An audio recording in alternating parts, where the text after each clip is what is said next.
ஒரு மனிதன் வாழ்க்கையில் அவனுக்கு பெரிய எதிரி யார் தெரியுமா? வெளியில் இருப்பவன் இல்ல. அவன் தினமும் வேலைக்கு போகும் இடத்திலே அவனுடன் சிரித்துக் கொண்டே இருக்கும் ஒருவன். அவன் உன்னோடு டீ குடிப்பான், உன்னோடு மீட்டிங்ல உட்காருவான். ஆனா உன்னை கீழே இழுக்க அவன் மெதுவா வேலை பண்ணிக்கிட்டு இருப்பான். இந்த மாதிரி எதிரிதான் அதிக டேஞ்சரஸ். ஏன்னா அவன் அட்டாக் பண்ணும்போது அது அட்டாக் மாதிரி தெரியாது. சென்னையில் ஒரு ஐடி கம்பெனி. அங்க 2 ப்ராஜெக்ட் மேனேஜர்ஸ், அருண் மற்றும் விஜய். அருண் ஹார்ட் ஒர்க்கிங், கம்பெனில 6 வருடம் எக்ஸ்பீரியன்ஸ். விஜய் புதியவன், ஆனா ஸ்மார்ட். பாலிடிக்ஸ் நல்லா புரியும். முதல் சில மாதங்கள் எல்லாம் நார்மல். இருவரும் நல்லா பேசுவாங்க, மீட்டிங்ல ஒன்றாகவே இருப்பாங்க. ஆனா மெதுவா ஒரு விஷயம் ஆரம்பிச்சது. ஒரு மீட்டிங்ல பாஸ் கேட்டார், இந்த ப்ராஜெக்ட் டிலே ஏன்? அருண் எக்ஸ்பிளைன் பண்ண ஆரம்பிச்சான். அந்த நேரம் விஜய் மெதுவா சொன்னான், ஆக்சுவலி சார், நான் ஏர்லியர் வார்னிங் கொடுத்தேன், பட் மேபி கம்யூனிகேஷன் மிஸ் ஆகியிருக்கும்.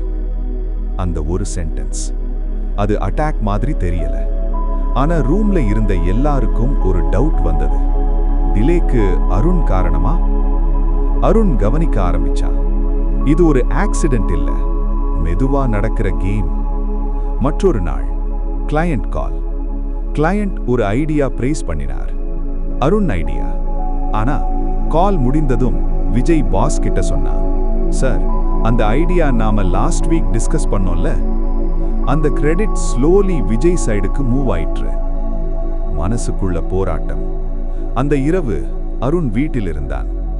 அவன் மைண்ட் 2 வாய்ஸ். ஒரு வாய்ஸ் சொல்றது, அவனை இக்னோர் பண்ணு. மற்றொரு வாய்ஸ் சொல்றது, இது இக்னோர் பண்ணுற விஷயம் இல்ல.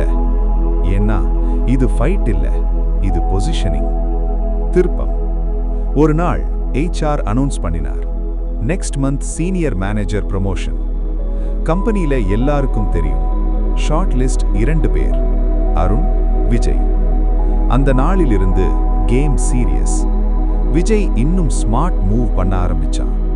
மீட்டிங்ஸ்ல சட்டில் காமெண்ட்ஸ், இமெயில்ஸ்ல ஸ்மால் கரெக்ஷன்ஸ், பாஸ் கிட்ட எக்ஸ்ட்ரா விசிபிலிட்டி. அவன் ஓப்பனா அட்டாக் பண்ணல, ஆனா அவன் கேமை கிளியர் பண்ண ஆரம்பிச்சான். ப்ரமோஷன் அனௌன்ஸ்மெண்ட் நாள் பாஸ் மீட்டிங்ல சொன்னார், இந்த ரோலுக்கு கிளாரிட்டி, லீடர்ஷிப், ஓனர்ஷிப் முக்கியம். சில நிமிடங்கள் சைலன்ஸ். அப்புறம் senior manager Arun. Vijay silent. அவன் கேம் ஃபெயில். ஏன்னா அருண் ஒரு விஷயம் புரிஞ்சுக்கிட்டான். ஒர்க் பிளேஸ்ல எதிரியை அழித்து விடுன்னு சொல்வது அவரை ஹர்ட் பண்ணுன்னு அர்த்தம் இல்லை. அதோட மீனிங் என்ன தெரியுமா? அவன் உருவாக்கும் டவுட்டை முழுமையாக முடித்துவிடு.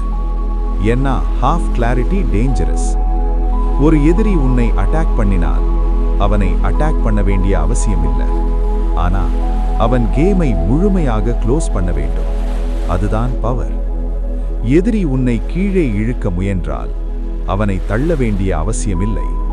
நீ உயரமாக நில், அவன் நிழல் தானாக மறைந்துவிடும். நீங்க இந்த விஸ்டமை விரும்பினா உங்க எபிக் தமிழ் யோகி ஃபேமிலியில சேர்ந்து சப்ஸ்கிரைப் பண்ணுங்க மற்றும் பெல் ஐக்கனை அழுத்துங்க. புதிய வீடியோஸ், முதல் நெறிமுறைகள், உளவியல் பாடங்கள், சீக்ரெட் ஸ்ட்ராட்டஜிஸ் எல்லாம் சீராக. வணக்கம். இது உங்கள் எபிக் தமிழ் யோகி.